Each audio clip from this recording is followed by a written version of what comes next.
എല്ലാവർക്കും നമസ്കാരം. Welcome back to Niyans. പണ്ട് കാലങ്ങളിലൊക്കെ അമ്മമാർ നമുക്ക് വളരെ പെട്ടെന്ന് തയ്യാറാക്കി തന്നിട്ടുള്ള കുറച്ച് പലഹാരങ്ങളും അതിൻ്റെ റെസിപ്പിയുമാണ് ഇന്നത്തെ വീഡിയോയിലുള്ളത്. ഒരുപാട് അംഗങ്ങളൊക്കെ ഉള്ള വീടുകളാകുമ്പോൾ വളരെ പെട്ടെന്ന് തട്ടിക്കൂട്ടി തയ്യാറാക്കി എടുക്കുന്ന ബ്രേക്ക്ഫാസ്റ്റൊക്കെ കാണില്ലേ, അങ്ങനെയുള്ള ഒരു 3-4 ഐറ്റത്തിൻ്റെ റെസിപ്പിയാണ് ഇന്നത്തെ വീഡിയോയിലുള്ളത്. ആദ്യം നമ്മുടെ ചോറ് വയ്ക്കുന്ന അരി കൊണ്ടുള്ളൊരു ഐറ്റമാണ്. ഇതെങ്ങനെയാണ് തയ്യാറാക്കുന്നത് നോക്കാം. ഇത് തയ്യാറാക്കുന്നതിന് വേണ്ടി 1/2 കപ്പ് ചോറ് വയ്ക്കുന്ന ചുവന്ന അരിയാണ് എടുത്തിരിക്കുന്നത്. അതൊരു പാത്രത്തിലേക്ക് ഇട്ട് കൊടുക്കാം. ഇനി ഇതിന് നന്നായിട്ട് 2-3 വെള്ളം കഴുകി വൃത്തിയാക്കി ഒന്ന് ഊറ്റി വെക്കണം. വെള്ളമെല്ലാം നന്നായിട്ട് വാർന്നതിന് ശേഷം ഇതേപോലെ പാനിലേക്ക് ഇട്ട് കൊടുത്ത് ഒന്ന് വറുത്തെടുക്കണം.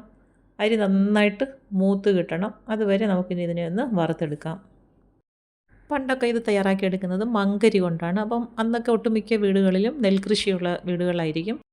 നെല്ലൊക്കെ കൃഷി ചെയ്ത് കുത്തിയെടുക്കുമ്പോൾ അരിയൊക്കെ തയ്യാറാക്കി എടുക്കുമ്പോൾ അതിൽ നിന്നും മങ്കരിയൊക്കെ ഒരുപാട് കിട്ടും. അപ്പോൾ അങ്ങനെയുള്ള സമയങ്ങളിലാണ് അന്നൊക്കെ ഇത് വറുത്ത് ഇതേപോലെ പൊടിച്ച് വെച്ചേക്കും. ഇപ്പം നമുക്ക് ഈ മങ്കരിയൊന്നും ഇല്ലാത്തത് കൊണ്ട് തന്നെ നമ്മൾ സാധാരണ ചോറ് വയ്ക്കുന്ന അരി കൊണ്ടാണ് ഇത് തയ്യാറാക്കി എടുക്കുന്നത്. അപ്പോൾ ഈ ഒരു രീതിയിൽ നന്നായിട്ട് മൂത്ത് കിട്ടുമ്പോൾ ഫ്ലെയിം ഓഫ് ചെയ്ത് അടുപ്പിൽ നിന്ന് മാറ്റി ഒരു പാത്രത്തിലേക്ക് ആക്കി കൊടുക്കാം. ഇനി ഇത് നന്നായിട്ടൊന്ന് തണുത്ത് കിട്ടണം. നല്ലതുപോലെ തണുത്ത് കിട്ടുന്ന സമയത്ത് നമുക്കിനി മിക്സിയുടെ ജാറിലേക്ക് ഇട്ട് കൊടുക്കാം. പണ്ട് കാലങ്ങളിലൊന്നും മിക്സിയൊന്നും ഇല്ലല്ലോ, അപ്പോൾ അന്നൊക്കെ ഉരലിലൊക്കെ ഇട്ട് ഇടിച്ച് പൊടിച്ചൊക്കെയാണ് എടുക്കുന്നത്. അപ്പോൾ ഈ ഒരു രീതിയിൽ മിക്സിയിലേക്ക് ഇട്ട് കൊടുത്തതിന് ശേഷം ഇതേപോലെ നന്നായിട്ടൊന്ന് പൊടിച്ചെടുക്കാം. നന്നായിട്ട് അരി മൂത്തിരിക്കുന്നത് കൊണ്ട് തന്നെ പെട്ടെന്ന് പൊടിഞ്ഞ് കിട്ടും. ഈ ഒരു രീതിയിൽ നല്ലതുപോലെ പൊടിച്ചെടുത്തതിന് ശേഷം ഇനി അതിലേക്ക് 1/2 കപ്പ് തേങ്ങ ചിരകിയത് ചേർത്ത് കൊടുക്കാം. അതും അതിലേക്ക് ഇട്ട് കൊടുത്തതിന് ശേഷം ഇനി നമുക്കിതിലേക്ക് മധുരത്തിന് ആവശ്യമുള്ള ശർക്കര ചേർത്ത് കൊടുക്കാം. ശർക്കര ഒരു 1/2 കപ്പ് ഉണ്ട്, പക്ഷേ ഇത്രയും മധുരം ആവശ്യമില്ല. ഇതിൽ കുറച്ച് ചേർത്ത് കൊടുത്താലും മതിയാകും. അപ്പോൾ 1/2 കപ്പ് ശർക്കര ഇതിലേക്ക് ചേർത്ത് കൊടുക്കുന്നുണ്ട്. ഇനി ഇതിലേക്ക് 2 ഏലക്കയും കൂടി ചേർത്ത് കൊടുക്കാം. ഏലക്കയും ഇട്ട് കൊടുത്തതിന് ശേഷം ഇനി ഇതെല്ലാം കൂടി നന്നായിട്ടൊന്ന് പൊടിച്ചെടുക്കാം. ഈ ഒരു രീതിയിൽ നന്നായിട്ട് പൊടിച്ചെടുത്തിട്ടുണ്ട്. അപ്പം ഇത് പൊടിച്ചെടുക്കുമ്പോൾ എല്ലാം കൂടി ഒരുമിച്ചിട്ട് കൊടുക്കരുത്. അരി ആദ്യം പൊടിച്ചതിന് ശേഷം വേണം തേങ്ങയും ശർക്കരയൊക്കെ ഇട്ട് കൊടുക്കാൻ, അല്ലെങ്കിൽ അരി നന്നായിട്ട് പൊടിഞ്ഞു കിട്ടത്തില്ല. അപ്പോൾ ഈ ഒരു രീതിയിൽ നന്നായിട്ട് പൊടിച്ചെടുത്തതിന് ശേഷം നമുക്ക് പാത്രത്തിലേക്ക് മാറ്റി കൊടുക്കാം. ഇതേപോലെ പാത്രത്തിലേക്ക് ഇട്ട് കൊടുക്കാം.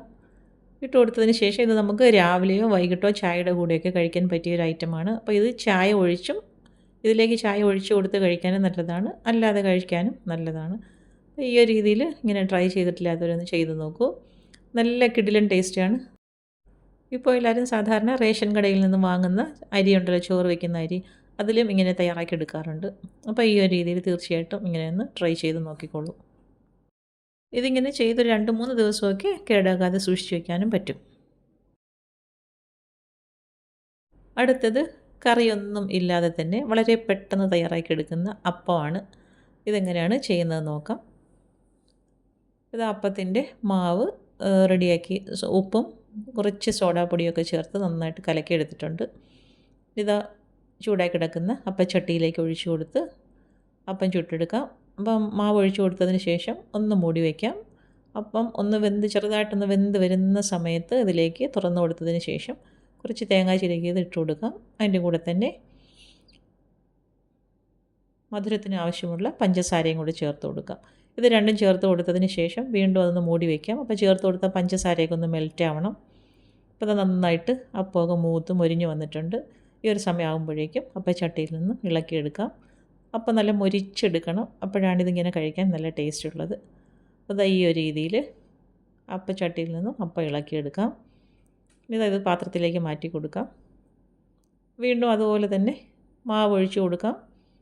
മാവ് ഒഴിച്ച് കൊടുത്തതിന് ശേഷം അപ്പം ഒന്ന് വേവിച്ചെടുക്കണം. ഫ്ലെയിം അഡ്ജസ്റ്റ് ചെയ്ത് വെച്ചതിന് ശേഷം അപ്പം ചുട്ടെടുക്കണം.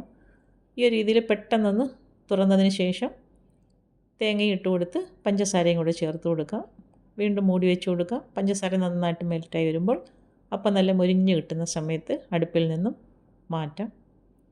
ഈ ഒരു രീതിയിൽ അപ്പം കറിയൊന്നുമില്ലാതെ ഇങ്ങനെയൊന്ന് കഴിക്കാൻ നല്ല ടേസ്റ്റാണ്. ഇതും വളരെ പെട്ടെന്ന് അമ്മമാർ തയ്യാറാക്കിയെടുക്കുന്ന ഒരു ബ്രേക്ക്ഫാസ്റ്റ് ഐറ്റമാണ്. അപ്പോൾ ഇങ്ങനെ മൊരിഞ്ഞിരിക്കുന്നത് കൊണ്ട് തന്നെ ഈ അപ്പം കഴിക്കാൻ നല്ല ടേസ്റ്റാണ്. അപ്പോൾ പഞ്ചസാരയ്ക്ക് പകരം ശർക്കര വേണമെങ്കിലും ചേർത്ത് കൊടുക്കാം. കണ്ടില്ലേ, അപ്പം നന്നായിട്ട് മൊരിഞ്ഞിരിക്കുകയാണ്. ഈ ഒരു രീതിയിലും കൂടി ട്രൈ ചെയ്ത് നോക്കിക്കോളൂ. അടുത്തത് അരിപ്പൊടി കൊണ്ട് വളരെ പെട്ടെന്ന് തയ്യാറാക്കിയെടുക്കാൻ പറ്റുന്ന ഒരു ബ്രേക്ക്ഫാസ്റ്റ് ഐറ്റമാണ്. അപ്പോൾ ഇതെങ്ങനെയാണ് തയ്യാറാക്കുന്നത് നോക്കാം. ഇത് തയ്യാറാക്കുന്നതിന് വേണ്ടി ഒരു കപ്പ് വെള്ളം ഒരു പാനിലേക്ക് ഒഴിച്ചു കൊടുക്കാം. അതിലേക്ക് ആവശ്യത്തിനുള്ള ഉപ്പിട്ട് കൊടുക്കണം. അതിൻ്റെ കൂടെ തന്നെ കുറച്ച് തേങ്ങ ചിരകിയതും കൂടി ചേർത്ത് കൊടുക്കാം. ആവശ്യത്തിനുള്ള തേങ്ങ ഇട്ട് കൊടുത്തതിന് ശേഷം വെള്ളം നന്നായിട്ടൊന്ന് തിളച്ച് വരണം. വെള്ളം തിളച്ച് വരുന്ന സമയത്ത് ഇതിലേക്ക് അരിപ്പൊടി ഇട്ട് കൊടുക്കാം. ഒരു കപ്പ് വെള്ളത്തിന് ഒരു 1/3 കപ്പ് അരിപ്പൊടി ഇട്ട് കൊടുക്കണം. അതാണ് ഇതിൻ്റെ ഒരു അളവ്. അപ്പോൾ കുറച്ച് ലൂസായിട്ട് വേണം ഈ മാവ് ഇളക്കിയെടുക്കുമ്പോൾ കിട്ടാൻ വേണ്ടി. ഈ ഒരു പരുവത്തിൽ നല്ലതുപോലെ ഇളക്കി കൊടുത്തതിന് ശേഷം ഫ്ലെയിം ഓഫ് ചെയ്ത് കൊടുക്കാം. മാവ് ചെറുതായിട്ടൊന്ന് തിക്കായി വരുന്ന സമയത്ത് ഫ്ലെയിം ഓഫ് ചെയ്ത് അടുപ്പിൽ നിന്നും മാറ്റാം. ഇനി നമുക്കിത് പ്ലേറ്റിലേക്ക് ആക്കി കൊടുക്കാം. ഈ ഒരു കൺസിസ്റ്റൻസിയിലാണ് ഇത് ഇരിക്കേണ്ടത്. ഒരുപാട് തിക്കായി പോകാൻ പാടില്ല, കുറച്ച് ലൂസായിട്ട് വേണം ഇരിക്കാൻ. അപ്പോൾ ഇതെല്ലാം തയ്യാറാക്കിയതെല്ലാം പ്ലേറ്റിലേക്ക് ആക്കി കൊടുക്കാം. ഇങ്ങനെ ആക്കി കൊടുത്തതിന് ശേഷം ചെറുതായിട്ടൊന്ന് നിരത്തി കൊടുക്കാം. നിരത്തി കൊടുത്തതിന് ശേഷം ഇതിലേക്ക് നമുക്കിനി ചേർത്ത് കൊടുക്കേണ്ടത് ശർക്കര ചിരകിയതാണ്. അപ്പം ആവശ്യത്തിനുള്ള ശർക്കര ഇതിലേക്ക് ഇട്ട് കൊടുക്കാം. അപ്പം ആ മാവിൻ്റെ ചൂട് കൊണ്ട് തന്നെ ശർക്കര നന്നായിട്ടൊന്ന് മെൽറ്റായി കിട്ടും. ചൂടോടുകൂടി തന്നെ ശർക്കര ഇതിലേക്ക് ഇട്ട് കൊടുക്കണം. അപ്പോൾ ഈ ഒരു രീതിയിൽ ശർക്കര എല്ലാം ഇട്ട് കൊടുത്തതിന് ശേഷം ഇത് കണ്ടില്ലേ നന്നായിട്ടൊന്ന് മെൽറ്റായി വന്നിട്ടുണ്ട്. ഇങ്ങനെ മെൽറ്റായി വരുന്ന സമയത്ത് ഇത് കഴിക്കാം. നല്ല കിഡിലൻ ടേസ്റ്റാണ്. ഈ ഒരു രീതിയിലും കൂടി ട്രൈ ചെയ്യൂ. അടുത്തത് ഒരുപാട് അംഗങ്ങളൊക്കെ ഉള്ള വീടുകളിൽ പെട്ടെന്ന് പുട്ട് തയ്യാറാക്കി എടുക്കുന്നത് എങ്ങനെയാണെന്ന് നോക്കാം. പുട്ട് തയ്യാറാക്കി എടുക്കുന്നതിന് വേണ്ടി ഒരു കപ്പ് പുട്ട് കൂടി ഒരു പാത്രത്തിലേക്ക് ഇട്ട് കൊടുക്കാം. അതിലേക്ക് ആവശ്യത്തിനുള്ള ഉപ്പും കൂടി ചേർത്ത് കൊടുക്കണം. ഉപ്പും ചേർത്ത് കൊടുത്ത് ഇത് നന്നായിട്ടൊന്ന് മിക്സ് ചെയ്ത് കൊടുക്കാം. ഇനി പുട്ടുപൊടി ഒന്ന് നനച്ചെടുക്കണം. അപ്പോൾ ഒരു കപ്പ് പുട്ടുപൊടിക്ക് ഒരു കപ്പ് വെള്ളമാണ് ചേർത്ത് കൊടുക്കുന്നത്. ഒരു കപ്പ് വെള്ളം ഇതിലേക്ക് ഒഴിച്ചു കൊടുക്കാം. ഒഴിച്ചു കൊടുത്തൊരു 10 മിനിറ്റ് ഒന്ന് റെസ്റ്റ് ചെയ്യാൻ വേണ്ടി മാറ്റി വയ്ക്കാം. അതിനുശേഷം ഇതേപോലെ കൈകൊണ്ട് നന്നായിട്ടൊന്ന് നനച്ചെടുക്കണം. അപ്പോൾ ആ ചേർത്ത് കൊടുത്ത വെള്ളം പുട്ടുപൊടിയിലേക്ക് നന്നായിട്ടൊന്ന് കുതിർന്ന് കിട്ടിയിട്ടുണ്ട്. അപ്പം ഈസി ആയിട്ട് തന്നെ നമുക്ക് ഇതേപോലെ ഒന്ന് ഇളക്കിയെടുത്താൽ മതിയാകും. അപ്പം പുട്ടുപൊടി നനച്ചതിന് ശേഷം ഇനി നമുക്ക് പുട്ട് തയ്യാറാക്കിയെടുക്കാം. ഈ ഒരു രീതിയിൽ കട്ടയൊന്നും ഇല്ലാതെ നന്നായിട്ട് നനച്ചെടുത്തതിന് ശേഷം നമ്മൾ ഇഡ്ഡലി പാത്രത്തിലേക്കാണ് പുട്ട് തയ്യാറാക്കിയെടുക്കാൻ പോകുന്നത്. അപ്പം വെള്ളം വെച്ച് കൊടുത്ത് ഇഡ്ഡലി തട്ട് വെച്ച് കൊടുത്തതിന് ശേഷം അതിലേക്ക് തേങ്ങ ഇട്ട് കൊടുക്കാം. ആവശ്യത്തിനുള്ള തേങ്ങ ചേർത്ത് കൊടുത്തതിന് ശേഷം നനച്ച് വെച്ചിരിക്കുന്ന പുട്ടുപൊടി ഇതിലേക്ക് ഇട്ട് കൊടുക്കാം. അപ്പോൾ ഒരുപാട് അംഗങ്ങളൊക്കെ ഉള്ള വീടുകളിൽ ഈ ഒരു രീതിയിലാണ് പണ്ട് കാലങ്ങളിലൊക്കെ പുട്ട് തയ്യാറാക്കിയെടുത്തിരുന്നത്. അപ്പോൾ നമ്മൾ പുട്ട് കുറ്റിയിലൊക്കെ ആകുമ്പോൾ ഒരുപാട് സമയം ഇങ്ങനെ ഓരോന്നോരോന്ന് കുത്തിയെടുത്തുകൊണ്ട് നിൽക്കണ്ടേ. അപ്പോൾ ഈ ഒരു രീതിയിലാകുമ്പോൾ വളരെ പെട്ടെന്ന് തന്നെ പുട്ട് തയ്യാറാക്കിയെടുക്കാൻ പറ്റും. അപ്പോൾ നന്നായിട്ട് ഫില്ല് ചെയ്ത് കൊടുത്തതിന് ശേഷം ഇനി മാവ് വേണമെന്നുണ്ടെങ്കിൽ അടുത്ത തട്ടിലും കൂടി ഇതേപോലെ ചേർത്ത് കൊടുക്കാം. അപ്പോൾ ഇങ്ങനെ ഫില്ല് ചെയ്ത് കൊടുത്തതിന് ശേഷം മൂടി വയ്ക്കാം. മൂടി വെച്ചിട്ട് നമ്മൾ പുട്ട് ആവി കയറ്റുന്ന പോലെ തന്നെ അടുപ്പിലേക്ക് വെച്ച് കൊടുത്ത് ആവി കയറ്റിയെടുക്കാം. പെട്ടെന്ന് തന്നെ പുട്ട് റെഡിയായി കിട്ടും. അപ്പോൾ പുട്ട് നന്നായിട്ട് വെന്ത് വന്നിട്ടുണ്ട്. ഇത് തുറന്ന് നോക്കിയതിന് ശേഷം പ്ലേറ്റിലേക്ക് ആക്കി കൊടുക്കാം. അപ്പോൾ നമ്മൾ പുട്ട് പൊടിച്ചെടുക്കുന്ന ആ ഒരു രീതിയിലായിരിക്കും ഇത് കിട്ടുന്നത്. ഇനി പ്ലേറ്റിലേക്ക് വിളമ്പിയെടുക്കാം. ഇത് കണ്ടില്ലേ പുട്ട് നന്നായിട്ട് സെറ്റായി കിട്ടിയിട്ടുണ്ട്.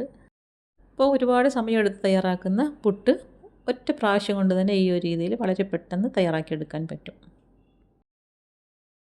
ഇങ്ങനെയൊക്കെ ട്രൈ ചെയ്തിട്ടുള്ളവരുണ്ടായിരിക്കും. ഇല്ല എന്നുണ്ടെങ്കിൽ അങ്ങനെയുള്ളവർക്ക് വേണ്ടിയുള്ളതാണ്. അപ്പോൾ ഈ ഒരു രീതിയിൽ ട്രൈ ചെയ്ത് നോക്കിക്കോളൂ.